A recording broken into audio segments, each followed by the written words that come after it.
मेरा समाज योगी आदित्यनाथ को चाहता है, मानता भी है और उन्होंने मेरे मुद्दे को उठाया तो हल भी करने के लिए मीटिंगें चल रही हैं और होगा भी। उन्होंने दिया था कि नहीं मझवार तो अनुसूचित जाति की सूची में सूचीबद्ध है, उसे देने में कोई दिक्कत नहीं है और मात्र उनको टाइटल लगा लेने से नहीं रोका जा सकता। निषाद बाहुल सीटें जो अधिक से अधिक हम जीत सकते हैं, आप जिता सकते हैं और 160 सीट हम आपको जिता कर देने की मादा रख सकते हैं।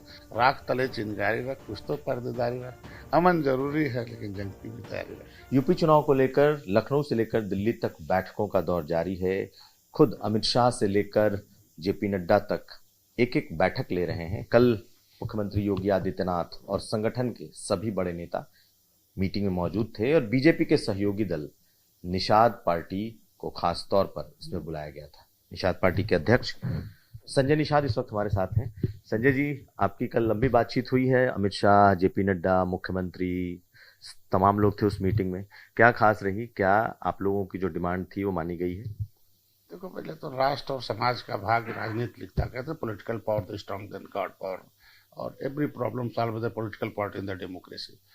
तो इस देश को आज़ाद कराने वाले जो मछुआ समुदाय की कुछ समस्या है कि बेचारे संविधान तो बनवा दिया लेकिन संविधान में प्रदत्त लिखा हुआ मझवार गणतोड़िया खरवाड़ बेदार कोली 7 नामों से पिछली सरकारों ने इनके साथ बहुत अन्याय किया, इनके साथ इतना धोखा किया, इतने षड्यंत्र कर दिया कि उस बहुत कठिन स्थितियों में आ गए। उन सारे जटिल समस्याओं पर हुआ कि कैसे इनको प्रमाण पत्र दिया जाए, कैसे इनको विकास के मुद्दे। तो क्या जो दलित में शामिल करने की आपकी मांग इतने सालों से, इस पर क्या कोई ठोस आश्वासन मिला है? रूप से क्योंकि यहाँ मीटिंगें जो हुई थी उस पर वहाँ पर चर्चा होनी थी। महाधिवक्ता ने जो राय दिया था यहाँ, उन्होंने दिया था कि नहीं मझवार तो अनुसूचित जाति की सूची में सूचीबद्ध है, उसे देने में कोई दिक्कत नहीं है और मात्र उनको टाइटल लगा लेने से नहीं रोका जा सकता।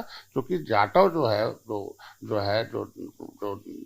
दुशिया है, जाटव है, चमार है, वो ढेर सारे, वो ठाकुर लिखता है, सिंह लिखता है, दोहरे लिखता है, कुछ भी लिखता है, गौतम लिखता है, आर्या लिखता है, नहीं भी लिखता तो भी मिलता है। पासी के लोग हैं, सारे टाइटल लगाते हैं। तो क्या मझवार के लोग टाइटल लगा लेने से उन्हें थोड़ी रोका जा सकता है? और ये पिछड़ी की लिस्ट में हमें जबरदस्ती शामिल किया गया है। मैंने कागज दिया कि भाई राष्ट्रपति ने हमें 1961 में केवट मल्लाह को मझवार मान रखा, ऑर्डर कर रखा गिनते का। तो क्या कहा गया कि शामिल करेंगे? शामिल ऑलरेडी हम हैं। प्रमाण पत्र जारी करने का यहाँ से एक तो कंप्यूटर में निकाल 31/12/2016 को पिछली सरकार ने हमें राज्यपाल ने निकाल रखा है। उन्हें पब्लिक सर्विस कमीशन 1994 धारा 13 में पावर राज्यपाल को, उन्होंने सूची निकाल कर हमें नई सूची जारी कर दी। कंप्यूटर से निकालना, पिछड़ी से निकाल देना, एक लेटर दे देना है, उस पर चल रहा है, चर्चा चल रही है, उसके लिए बुलाए गए कि और अधिकारी यहाँ आएंगे और जल्दी से उस पर सार्थक होगा। दूसरा बात, हमारी जो इनकी रोजी रोटी का सवाल था हमारे लोगों का। पिछली सरकारों ने 2007 में जब बनी थी तो पहला मतलब बहन जी के कुर्सी पर बैठने पर सबसे पहले अगर देश का कोई उनके लिए कोई दुश्मन था तो निषाद था। एक तो आरक्षण वापस लिया, दूसरा हमारा तालघाट नदी छीन लिया। वर्ग 3 की जमीन पिछली सरकारों ने देश आज़ाद होने के समय, अंग्रेजों के समय मछुआरों को वर्ग 3 मिला था कि जो पानी ताल नीचे रहेगा ये आसामी दल हैं, ये मारेंगे खाएंगे, रोजी रोटी होगा। उसको छीन लिया, नदियों में छीन लिया। ये अधिकारी बीच में, मैंने उस पर भी चर्चा हुई कि भाई वो कानून, काला कानून हमारे लिए है, रोजी रोटी छीनने का कानून वापस होना चाहिए। उस पर भी उन्होंने कहा जल्दी कराओ भाई से, उस पर भी उन्होंने कहा। बाकी मुकदमे जो हमारे हैं 37 लोग बंद थे, तो ये हुआ कि भाई हमारे ही कार्यकर्ता बंद हैं, अगर मुकदमे वापस नहीं होंगे तो कैसे प्रचार करेंगे, कैसे वोट लाएंगे? ये सब वोट देने, हमने कहा भाई ये अधिकारी दोषी हैं, उन्हें जल्द हटाया जाए और उनका जो मछली जो मारने का जो उनका सिस्टम है, जो भी पट्टा, भाई एक ही जमीन प्लेन होगा तो अनुसूचित जात का आदमी घर बनाएगा, अपने नाम से होगा, बेचेगा, पैसा भी सरकार से लेगा। पानी में भर गया तो वो हमारा समाज कमा के देगा, कितना रुपया हमारा समाज कमा के देता होगा? ये बताइए कि क्या राजनीतिक बातें हुई, क्योंकि अब तो चर्चा यहाँ है कि एमएलसी की सीटें भरी जाएंगी। 4 एमएलसी में क्या संजय निषाद जा रहे हैं? चर्चा ये भी है कि मंत्रिमंडल विस्तार होगा, तो क्या आपकी पार्टी या आप मंत्रिमंडल में आएंगे? सीटों पर चर्चा हुई कि कितना आप सीट रखे जीत सकते हो, बताओ हमें सम्मान। हमने कहा भाई सम्मानजनक सीटें हमें दीजिए, अधिक से अधिक सीटें दीजिए, जिससे हम अपने लोगों को समायोजित कर सकते हैं जो हम 5-7 साल से काम कर रहे हैं। और उस पर उन्होंने अगली बैठक में बुलाया है। कितनी सीटें आपने? हमने बताया भाई निषाद बाहुल सीटें जो अधिक से अधिक हम जीत सकते हैं, आप जिता सकते हैं और 160 सीट हम आपको जिता कर देने की मादा रख सकते हैं। तो आप बड़े भाई हैं, बड़ी पार्टी है, आप अधिक से अधिक जितना देंगे उतने में खुश होकर हमारे लोग जल्दी से जीत सुनिश्चित करेंगे। उसके लिए उन्होंने आगे की बैठक तय की। तो क्या बीजेपी से लड़ेंगे? क्योंकि आपके बेटे तो खुद बीजेपी से लड़े, तो आप क्या फिर पार्टी के? समय था कि 2017 में अपने सिंबल से एक मेरा विधायक है, और वो समय था गोरखपुर का चुनाव लड़ना, और वो समय था कि एक 2019 के चुनाव में, जो कि पिछली जो गठबंधन थी जिसके साथ हम थे, एक साल हमें घुमाया गया और लास्ट में हमें जो सीट देने के लिए कहा गया। तो जो बची सीटें थी 8 सीटें, उस समय हम अगर भाजपा के साथ जाते हैं, और वो तो हमें दिया था लड़ने के लिए, उनका दोष नहीं दूंगा, अगर दिया था लड़ने के लिए, लेकिन वो 8 सीट बसपा ने ऐसे कैंडिडेट खड़ा कर रखे थे जिसमें हमें वोट बैंक नहीं आ सकता, तो और इंडियन फॉरेन साथ को लड़ाना पड़ा। अभी इस बार तय हो गया कि अपने सिंबल से दर्जनों सीट निषाद पार्टी लड़ेगी और जीत कर जाएगी विधानसभा में, इस पर तय हो गया। तो अब आपकी सीट पर आप लड़ेंगे। ये बताइए कि क्या एमएलसी के को लेकर कोई चर्चा हुई? क्या आप जाएंगे एमएलसी में? आपका नाम आया? उसमें मैंने बताया भाई, पिछली जो वादा हुए थे उसमें कुछ तल्खियां हुई, हमारे समाज के लोगों को एडजस्ट नहीं किया गया, हमारी पार्टी के लोगों को एडजस्ट नहीं किया गया, जो हुआ। तो उन्होंने कहा भाई पीछे की जो हुआ वो छोड़िए, आगे निश्चित रूप से जो भी होगा उसमें आपको निश्चित हिस्सेदारी भागीदारी मिलेगी, उसमें आपको कहने का अवसर नहीं मिलेगा। यानी कि आगे अगर एमएलसी या मंत्रिमंडल विस्तार होता है तो आप होपफुल हैं? निश्चित रूप से मैंने बताया कि भाई ये वादा हुआ था, उन्होंने बताया कि जो भी कुछ होगा उसमें आपको कहने का अवसर नहीं मिलेगा। कब होगा कुछ पता है कि ये होने वाला है? वो उनके ऊपर है ना, वो उनका मामला हो, कब करते हैं कब नहीं करते हैं। अच्छा, ये बताइए कि मुख्यमंत्री योगी आदित्यनाथ के चेहरे को लेकर कई दलों ने आपत्ति जता दी, जैसे राजभर पार्टी, ओम प्रकाश राजभर ने आपत्ति जता दी। आपको लगता है कि मुख्यमंत्री के चेहरे के तौर पर योगी आदित्यनाथ ही सबसे फिट चेहरे हैं? हमारे समाज के लिए तो फिट हैं, क्योंकि हमारे समाज के लोगों के लिए उन्होंने मुद्दे उठाए हैं। हम तो राजनीति में नहीं थे, उससे पहले हमारी लड़ाई लड़ते रहे, निषाद अनुसूचित में है।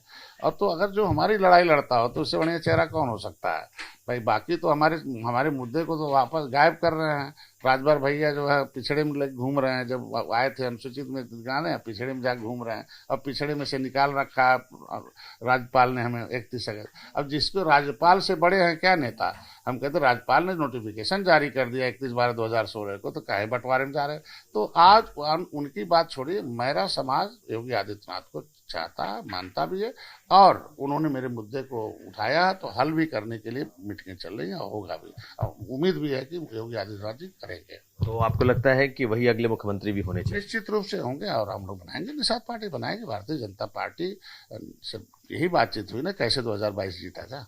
राख तले चिनगारी रख, कुछ तो पर्देदारी रख, अमन जरूरी है लेकिन जंग की भी तैयारी रख। अच्छा, एक और सवाल है। अनुप्रिया पटेल ने कहा है कि जातीय जनगणना होनी चाहिए, आप लोगों ने भी मांग की है क्या इसकी? हम तो चाहते हैं सभी बिरादरी की जनगणना होनी चाहिए, सबका सम्मान होना चाहिए, और मैं इसकी आवाज पहले से उठाता रहा हूँ, लेकिन वो चारपाई पर बैठ के नहीं होनी चाहिए, पूछ कर नहीं होनी चाहिए, टाइटिल के हिसाब से नहीं, सिस्टम से। टाइटिल अलग है ना, कोई ऋतिक रोशन लिख दिया तो कौन सी जाति होगी। हम कहते जो सेंसस मैनुअल 1961 भारत सरकार ने, राष्ट्रपति ने लिख रखा, उसके अनुसार अनुसूचित जाति की गणना होनी चाहिए। हम 70 लाख मझवार थे 1961 में, अब हमें 3000 गिनती कर दिया। ये कौन सी गिनती है, कहाँ चले गए हम 70 लाख। तो जातीय जनगणना की जो मांग है कि हर जाति की गिनती होनी चाहिए, आप उससे सहमत हैं पूरी तरीके से या नहीं है? निश्चित रूप से सहमत। मैं तो यही कह रहा हूँ ना कि ऐसी गिनती नहीं होनी चाहिए कि जिसमें एक को मारा जाए, एक को बढ़ाया जाए। वो गिनती सही होनी चाहिए, उसका सिस्टम बनाओ, हर जाति की गिनती होनी चाहिए, और जाति गिनकर उनकी संख्या के हिसाब से उनकी हिस्सेदारी मिलनी चाहिए। ये हमारी पार्टी का एजेंडा ही है। आखिरी सवाल एक बार फिर पूछेंगे कि आप मंत्रिमंडल में और एमएलसी बनेंगे? पार्टी जो होती है राजनीतिक भागीदारी के लिए बनती है। जो समाज राजनीतिक भागीदारी नहीं लेता है वो समाज गर्त में चला जाता है। तो निषाद पार्टी इसीलिए बनी है कि राजनीतिक भागीदारी लेगी। तो अगर अवसर आता तो क्यों नहीं निषाद पार्टी जाएगी उसमें, निश्चित रूप से मंत्रिमंडल में भाग लेगी और आगे भी लेगी। उसके लिए इसीलिए तो लड़ाई चल रहा है। इसीलिए कि अगर मेरे लोग मंत्रिमंडल में नहीं थे, मेरे लोग विधानसभा में नहीं थे, आवाज़ उठाने वाले नहीं थे, इसीलिए तो हमारा सत्यानाश हो गया था। भाई हम जब अपनी आवाज़ हम ही उठा सकते हैं, हमारी आवाज़ हमारे लोग उठा सकते हैं, हमारी पार्टी के लोग उठा सकते हैं, तो निश्चित रूप से हमारे लोग राजनीतिक भागीदारी के लिए तो निषाद पार्टी बनी। आखिरी सवाल, अखिलेश यादव से किसी तरह की कोई बातचीत, कोई चर्चा, या बीजेपी से अगर आपको लगता है कि बीजेपी नहीं देगी तो क्या आप सपा की तरफ जा सकते हैं? तो भाई हम लोग तटस्थ लीडर हैं, हम लोग एक तटस्थ लीडर हैं, अंतिम तक रहते हैं। अंतिम तक देखे होंगे कि अखिलेश जी से आप ही लोगों ने पूछा था कि क्या भाई उन्हें सीट दे रहे हैं, अपने सिंबल पर लड़ने देंगे, लेकिन उन्होंने जो कहा वो नहीं किया। भारतीय जनता पार्टी हमें पूरा उम्मीद है कि डॉक्टर संजय की बातें जो रात में बात हुई है, आगे जो दौर चल रहा है उसके हिसाब से 2022 में हम लोग मिलकर 2022 में भारतीय जनता पार्टी की सरकार बनाएंगे, क्योंकि केंद्र में उनकी सरकार है, राज्य में उनकी सरकार है। अब भारतीय जनता पार्टी जो कहती है जरूर करती है, चाहे देर ही करे, चाहे धारा 370 हो, चाहे राम मंदिर हो, तो हमारे भी मुद्दे हल करेगी। चाहे भाई 70 साल से नहीं हुआ तो जटिल कर दिया तो थोड़ा समय लगता है, इसलिए समय देने की तैयारी उसके लिए चल रहा, मीटिंग बैठकें चल रही है, कागज लिए जा रहे हैं, सब चल रहा है। तो भाई भारतीय जनता पार्टी संतुष्ट है, हम क्यों किसी से बात करेंगे। 2022 में सरकार बना लेगी एनडीए? निश्चित रूप से डॉक्टर संजय हैं तो बनेगी। डॉक्टर संजय एक ऐतिहासिक पुरुष है, आपने देखा होगा 2019 में हाथी साइकिल एक हो गई, मुसलमान ज्यादा हो गए, जिसको टिकट दिया हो गया 5 वोट इकट्ठा हो गया, अकेले डॉक्टर संजय खड़े हो गए, 40 सीट खड़ा कर दिया। सारे सांसद आज वकालत करते हैं भाई निषाद पार्टी डॉक्टर संजय ताकत, इनके कार्यकर्ताओं में ताकत है, क्योंकि कैश से नहीं कैडर से पार्टी चलती है और डॉक्टर संजय के पास कैडर है। तो कैश वाले खत्म हो गई। पौआ का लेवी लगाए थे 70 साल से झुआ भरोट पर, अपने बिरादरी पर पार्टी का लेवी लगाए थे। निषाद डॉक्टर संजय ने कुछ किया ही नहीं है। हम जो पौआ का लेवल था उसे हटाकर निषाद पार्टी के लेवल लगा दिया। तो भैया अपनी पार्टी निर्बल इसीलिए हो कि सब कि तुम राजनीति के शिकार हो, निर्बल इसलिए हो कि तुम राजनीति नहीं पढ़ रहे हो, राजनीतिक बेहोश हो, तुम्हारे ऊपर यह है। जब पाऊंगा पियो। लेकिन निषाद को लेकर के तो और पार्टियां आ गई। अब मुकेश सहनी की पार्टी आ गई, वो भी अपनी दावेदारी कर रही है। फूलन देवी के पति हैं, उनका संगठन है। तो आपकी निषाद वोट बैंक और निषाद को लेकर के तो बहुत सारे दावेदार आ गए। लायक लोग हैं आज, लायक हैं निषाद पार्टी और डॉक्टर संजय लायक हैं, हमारे कार्यकर्ता लायक हैं, हमारा समाज मेरे साथ है, तभी तो दौर शुरू हो रहा है राष्ट्र शीर्ष नेतृत्व से। इसी से पता चल जाएगा कौन लायक है। तो लायक लोगों के साथ, जो उनका लड़ाई लड़ने लायक हो, आंदोलन करने लायक हो, जेल जाने लायक हो, सारे गुण निषाद पार्टी में। मैंने आंदोलन किया है, 10 लाख लोगों को लाकर रमादेवी पार्क में रैली किया है, कई बार मुख्यमंत्री आवास, प्रधानमंत्री आवास गया हूँ, जेल गया हूँ, और उन्हें 12-13 किताबें लिखा हूँ। निषाद राज किले पर हम लोग कसम खाए, हमारे पास टीचर है। तो लायक लोगों के साथ समाज रहता है और निषाद पार्टी लायक है और डॉक्टर संजय को इस लायक बनाया कि आज शीर्ष नेतृत्व से। बाकी दोनों नालायक है? नहीं, लायक तो लायक बने, नालायक हम कहें करें, लायक बनने की कोशिश करें और लायक बन जाएंगे तो समाज अपने आप मान लेगा भाई। तो ये थे हमारे साथ संजय निषाद, साफ तौर पर कह रहे हैं कि निषाद पार्टी जिसके साथ रहेगी वही सरकार बनाएगा और 2022 में योगी आदित्यनाथ ही मुख्यमंत्री होंगे, ऐसा निषाद पार्टी का भी मानना है। कुमार अभिषेक, लखनऊ।